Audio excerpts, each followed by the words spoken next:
அடுத்த 3 வருஷத்துல எனக்கு தேவைப்பட போகுதுன்னா, அந்த 3 வருஷமும் ஆவரேஜ் பண்ணி மாதம் வாங்கிக்கிட்டே இருங்க. ஒரே வாக்குல ஒரு நேர்கோட நோக்கி மேல் கோட நோக்கி போய்க்கிட்டே இருக்காது. ஸ்லோப் மாதிரி போய்க்கிட்டு இருக்காது. ஸோ இப்போ தங்கம் வாங்கலாமா சார்?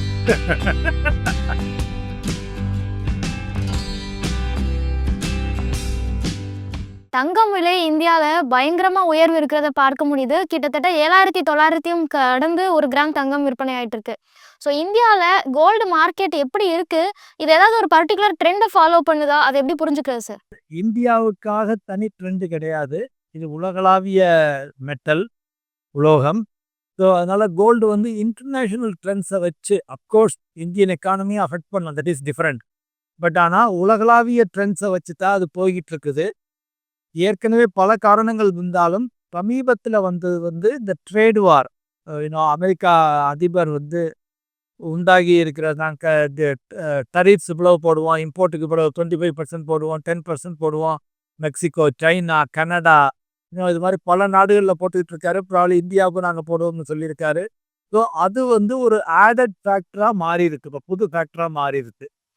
முக்கியமா இந்த தங்கம் விலை உயர்வுக்கு அதுவும் தொடர்ந்து உயர்ந்துட்டே வர்றதுக்கு வேற ஏதாவது காரணங்கள் இருக்கா சார்? அதாவது நிறைய காரணங்கள் இருக்கு. முக்கியமான காரணங்கள்னு சொல்லணும் அப்படின்னு பார்த்தோம்னா, நம்ம ரிசர்வ் பேங்க், சென்ட்ரல் மத்திய ரிசர்வ் வங்கிகள், உலகளாவிய மத்திய ரிசர்வ் வங்கிகள், including reserve bank of India, reserve bank of India, கத்தாரில் உள்ள சென்ட்ரல் பேங்க்கு, இன்னும் சைனா, டர்க்கி, இது மாதிரி பல நாடுகளில், உஸ்பெகிஸ்தான், பல நாடுகளில் உள்ள சென்ட்ரல் பேங்க்ஸ் எல்லாமே, மத்திய ரிசர்வ் வங்கிகள் எல்லாமே வந்து கோல்டை வந்து ஒரு ரிசர்வாக வாங்குறாங்க. இது வரைக்கும் டாலர் மட்டுமே வாங்கிட்டு இருந்த நாடுகள் எல்லாம் கோல்டில் டைவர்சிஃபை பண்ண ஏற்கனவே ஆரம்பிச்சுட்டாங்க. அதை ஆட் ஆன் பண்ணிக்கிட்டே போகிறாங்க. ஸோ அது ஒரு முக்கிய காரணம் அப்படின்னு நம்ம சொல்லலாம். அதுபோக ஜியோ பொலிட்டிக்கல் ரிஸ்க், இப்போ நம்ம சொன்ன மாதிரி ட்ரேட் வார் ஆகட்டும், அல்லது உலக நாடுகளுக்கு மத்தியில் ஏற்படக்கூடிய போராகட்டும், இதெல்லாமே ஒரு முக்கிய காரணமாக சொல்லலாம். ப்ளஸ் இப்போ சமீபத்தில் வந்து இந்த ட்ரேட் வார்னால டாலர் வந்து அப்ரிஷியேட் ஆகிட்டே இருக்கு. டாலர் அப்ரிஷியேட் ஆகாத அதுவுமே வந்து சங்கத்தினுடைய விலையை வந்து பாதிக்கும். எந்தெல்லாம் வந்து பார்த்தீங்கன்னா, டாலர் அப்ரிஷியேட் ஆச்சுன்னா கோல்டு ப்ரைஸ் டவுன் ஆகணும் இண்டிவிஜுவலாக. If every thing lth is common அப்படின்னா டாலர் அப்ரிஷியேட் ஆச்சுன்னா கோல்டு ப்ரைஸ் டவுன் ஆகணும். பட் இப்போ வந்து உல்டாவாக ஆகிட்டு இருக்கு. ஸோ இது மாதிரி மல்டிபிள் ரீசன், ஒரு நாட்டினுடைய inflation, interest rate, currency exchange rate. இந்தியாவை பொறுத்த வரைக்கும் பார்த்தீங்கன்னா, ருப்பி வந்து மதிப்பு இழந்தால் இன்னும் கோல்டு ப்ரைஸ் ஏறும். ருப்பி வந்து அப்ரிஷியேட் ஆச்சுன்னா கோல்டு ப்ரைஸ் இறங்கும். அப்கோர்ஸ் டிமாண்ட் சப்ளை, இது எல்லாமே இது மாதிரி பல நிகழ்வுகள் இருக்கின்றன, பல காரணிகள் இருக்கின்றன தங்க விலை உயர்வுக்கு. பட் முக்கியமாக 2-3 கிலோன்னா இந்த ட்ரேட் வாரு, ஜியோ பொலிட்டிக்கல் டென்ஷன்ஸு, இன்னும் மத்திய ரிசர்வ் வங்கிகள் கோல்டு வாங்குறது, இதெல்லாம் வந்து சமீபத்தில் முக்கியமான காரணங்களாக இருக்கின்றன. தங்கத்தை வந்து ஒரு சேஃபஸ்ட் ஹெவன் அப்படின்னு சொல்லுவாங்க முதலீடு பண்றதுக்காக. ஸோ தங்கம் விலை இப்போ உயர்ந்துட்டே இருக்கு. இன்னுமே அது ஒரு சேஃபஸ்ட் ஹெவன் தானா சார்? டெஃபினட்டா. அதாவது இப்போ இதுக்கு முன்னால வரைக்கும் கூட வெறும் டாலர் மட்டும்தான் உலகளாவிய ரிசர்வ் கரன்சியாக இருந்தது. ஒரு 60-70 வருஷத்துக்கு முன்னால கோல்டு தான் ரிசர்வ் கரன்சியாக இருந்துச்சு உலகம் பூராவுக்கும். நம் டில் 1940s 50s வரைக்கும் கோல்டு தான் ரிசர்வ் கரன்சியாக இருந்துச்சு. இந்த கடந்த 75 வருடங்களாக தான் டாலர் வந்து, அமெரிக்க டாலர் வந்து ரிசர்வ் கரன்சியாக இருக்குது. ஸோ இப்போ அந்த டாலரில் ரிசர்வ் கரன்சியாக இருக்கிறதுனால அட்வான்டேஜஸ் இருக்குது, டிஸ்அட்வான்டேஜஸ் இருக்குது. அமெரிக்கா நினைச்சா ஒரு நாட்டை ஏற்ற முடியும், இறக்க முடியும், அந்த அளவுக்கு இருக்குது. ஸோ அதனால வந்து இப்போ இதை எல்லாத்தையுமே மத்திய அரசாங்கங்களும் பல நாடுகள் உணர்ந்துக்கிட்டு, நம்ம டாலர் மட்டும் வைக்க வேண்டாம், ஒன்று நம்ம கரன்சிலையும் ட்ரேட் பண்ண ஆரம்பிப்போம், செகண்ட் வந்து கோல்டையும் நம்ம ரிசர்வ் கரன்சியாக மாற்றிக்குவோம் அப்படின்னு சொல்லிட்டு இப்போ எல்லாரும் ரிசர்வ் கரன்சியாக போய்கிட்டு இருக்காங்க. அது ஒரு முக்கிய காரணம். செகண்ட் வந்து பார்த்தீங்கன்னா, யூனிபோலார் வேர்ல்டாக இருந்தது மல்டிபோலார் வேர்ல்டாக மாறிக்கிட்டு இருக்கு. அமெரிக்கா மட்டும்தான் பாஸ். அப்புறம் ஒரு காலத்தில் வந்து அமெரிக்கா, ரஷ்யா 2 பேரும் பாஸ். இப்போ வந்து பார்த்தீங்கன்னா பல நாடுகள் தான் தலைவராக பார்க்குறாங்க. இன்னும் அதில் வந்து நீங்கள் சைனாவை சேர்த்துக்கலாம். அமெரிக்கா அப்கோர்ஸ் இருக்குது. இந்தியாவும் தன்னால் முயற்சி செஞ்சு மேலே வந்துக்கிட்டு இருக்கு. இது மாதிரி பல நாடுகள் வந்து தலையெடுத்து மேலே வரையில் வந்து இந்த டாலர்னுடைய இம்பார்ட்டன்ஸ் குறையுது. அதே சமயத்தில் கோல்டுனுடைய இம்பார்ட்டன்ஸ் கொஞ்சம் அதிகரிக்குது. ஸோ அதனால இன்னும் வரும் பல ஆண்டுகளுக்கும் கோல்டனுடைய இம்பார்ட்டன்ஸ் இருக்கத்தான் செய்யும். கோல்டோட இன்வெஸ்ட்மெண்ட் அப்படின்னு நம்ம பார்க்கும்போது இந்த பட்ஜெட்டுக்கு அப்புறமா சாவரின் கோல்டு பாண்டை நிறுத்த போறதா சொல்லிட்டாங்க. ஸோ சாவரின் கோல்ட் பாண்ட் வந்து ஒரு நல்ல தங்கத்துக்கான ஒரு முதலீடாக பார்த்துட்டு இருந்தோம். ஸோ அதுக்கு இணையான வேற முதலீடு ஏதாவது இப்போ இருக்கா சார் கோல்டுக்கு? டெஃபினட்டா இருக்குது. ரொம்ப நம்பகத்தன்மையோட போடணும். நான் கோல்டு மெட்டல் வாங்க விரும்பல. நான் கோல்டு இன்வெஸ்ட்மெண்ட் பண்ணணும். கோல்டுல வர்ற அப்ரிசியேஷன் எனக்கு அப்படியே கிடைக்கணும். கோல்டு எவ்வளவு இருக்கோ அதே அளவு என்னுடைய முதலீடுக்கு ஏறணும் அப்படின்னு நினைக்கிறவங்களுக்கு கோல்டு ஃபண்ட் ஆஃப் ஃபண்ட்ஸ்ன்னு இருக்குது. கோல்டு இடிஎஃப்ன்னு இருக்கு. அதுக்கு டிமேட் கணக்கெல்லாம் ஓப்பன் பண்ணணும். ஸோ அந்த அளவுக்கு போகிறது இல்லை. மியூச்சுவல் ஃபண்ட் நிறுவனங்கள் வந்து கோல்டு ஃபண்ட் ஆஃப் ஃபண்டை வழங்குகின்றன. கோல்டு ஃபண்டுன்னே இருக்குது. ஸோ அந்த கோல்டு ஃபண்டு எந்த அளவுக்கு உங்களுக்கு தங்கத்தினுடைய விலை உயருமோ அதே அளவுக்கு உயரும். எந்த அளவுக்கு தங்கத்தினுடைய விலை குறையுமோ அதே அளவுக்கு குறையும். ஏன்னா அவங்க தங்க மெட்டலை வந்து டன் கணக்கில் வாங்கி வைக்கிறாங்க. இப்போ இந்தியாவில் வந்து ஒவ்வொரு கோல்டு ஃபண்டும் இன்னும் 500 கோடி 1000 கோடி 2000 கோடிக்கெல்லாம் இருக்குது. ஸோ அதனால சாவரின் கோல்டு பாண்ட் அளவுக்கு பெஸ்ட்டா இல்லைன்னா கூட, ஏன்னா சாவரின் கோல்டு பாண்ட்ல டேக்ஸ் இல்லை, இது இல்லை, அது இல்லை, இது பல கல்விகள் கொடுத்துருந்தாங்க. இன்ட்ரெஸ்ட் வேற கொடுத்துருந்தாங்க. ஒரு 2.5% இன்ட்ரெஸ்ட். இப்போ அதெல்லாம் இங்கே கிடைக்காது. பட் கோல்டு ப்ரைஸ் ஏறுற அளவுக்கு எனக்கு ஏறணும் அப்படிங்கையில் கோல்டு ஃபண்டு, மியூச்சுவல் ஃபண்டுகள் வழங்கக்கூடிய கோல்டு ஃபண்டில் முதலீடு பண்ணுறது பெஸ்ட் ஆப்ஷன். இப்போ இன்னொரு அட்வான்டேஜ் என்ன, லாஸ்ட் 2 இயர்ஸாக 2 வருஷத்துக்கு மேலே கோல்டு ஃபண்டை வச்சுருந்தீங்கன்னா அதில் வரக்கூடிய லாபத்துக்கு வெறும் 12.5% மட்டும் வரி கட்டினா போதும். உங்களுடைய வருமானம் எது வேணாலும் இருக்கலாம். வருமான வரியை பேஸ் பண்ணி டேக்ஸ் ஆகாது. இது கேபிட்டல் கெயின் சென்டரில் வரும். 2 வருஷத்துக்கு மேலே கோல்டு ஃபண்டா கொண்டு வச்சுருந்தீங்கன்னா மற்ற லாபத்துக்கு 12% மட்டும் கட்டினா போதும். அதுவும் ஃபண்டை வெளியில் எடுத்தீங்கன்னாக்கா வரி கட்டணும், இல்லைன்னா கட்ட வேண்டாம். இது நாள் வரைக்கும் உங்களுக்கு தங்கத்துல ஒரு தேவை இருக்கு, ஒரு திருமணம் மாதிரியான விசேஷங்களுக்காக தங்கம் வாங்கணும்னா பிசிக்கல் கோல்டு வாங்குங்க, இல்லைனா இன்வெஸ்ட்மெண்ட் பர்பஸ்னா உங்களுக்கு டிஜிட்டல் கோல்டு தான் நல்லது அப்படின்னு சொல்லிட்டு இருந்தோம். ஸோ இப்போ கிட்டத்தட்ட 8000 ரூபாய் வரைக்கும் கிராம் வந்து ஆல்மோஸ்ட் 8000 ரீச் பண்ண போகுது. இந்த சூழ்நிலையில நம்ம பிசிக்கல் கோல்டு வேணாம், டிஜிட்டல் கோல்டே நிறைய ஃபோக்கஸ் பண்ணுங்க அப்படின்னு சொல்ற ஒரு கட்டாயம் ஏற்படுதா சார்? அதாவது இப்போ உடனே தேவை இருக்கு, அடுத்த 6 மாசத்துல கல்யாணம் ஆக போகுது, அடுத்த 1 வருஷத்துல திருமணம் ஆக போகுது, நாங்கள் நகையெல்லாம் செலக்ட் பண்ணிட்டு சூஸ் பண்ணிட்டோம் அப்படின்னா அவங்க நேரடியாக ஆபரணமாக போய் வாங்கிக்கலாம். இல்லை எனக்கு இந்த 3 வருஷம் இருக்குது, 5 வருஷம் இருக்குது, 10 வருஷம் இருக்குது அப்படிங்கிறவங்க வந்து அதே தங்கத்தினுடைய அப்ரிசியேஷன் தான் எனக்கு வேணும் அப்படின்னு நினைக்கிறவங்களுக்கு வந்து இந்த gold fund of fund, mutual fund வழங்கக்கூடிய கோல்டு ஃபண்டுகள் still best, one of the best options. தங்கமாக வாங்கி கட்டி தங்கமாக வாங்கி அதை பாதுகாத்து அதை நாளைக்கு திருப்பி சேல் பண்ணிட்டு ஒரு 2% போகும். ஸோ வாங்கையில் ஜிஎஸ்டி கொடுக்கணும், விற்கையில் ஜிஎஸ்டி, இது மாதிரி மல்டிபிள் இஷ்யூஸ் இருக்கிறதுனால gold fund of fund is a best option யாருக்காக இருந்தாலும். இல்லை எங்களுக்கு தேவைகள் வந்து 10-15 வருஷத்துக்கு அப்புறம் இருக்குது அப்படிங்கிறவங்க வந்து ஈக்குட்டி ஃபண்டுகளில் போயிட்டு அன்றைய தினத்தில் ஈக்குட்டி ஃபண்டை விற்றுட்டு கோல்டு வாங்கிக்கிறது பெஸ்ட்டு.